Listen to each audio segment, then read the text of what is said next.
আপনি চিন্তা করবেন না, কারণ ফাইন্না মাআল উসরি ইসরা, indeed with every hardship there is ease. প্রত্যেক কষ্টের পরেই আনন্দ আছে না নাই?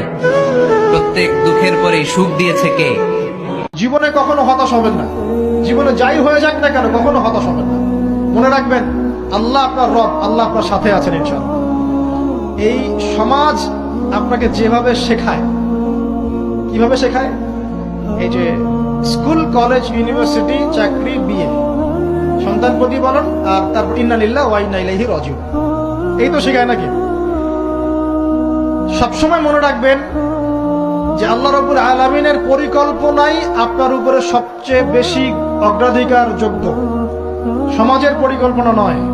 পরিবার আপনাকে চাপ দিচ্ছে, চাকরি পাস না, পড়াশোনা করিস না, হ্যাঁ পড়াশোনায় কেন তুই 80 নম্বর পাইলি না, কেন চান্স পেলি না, কবে চাকরি পাবি, কবে আমাদেরকে দেখবি, খাওয়াবি।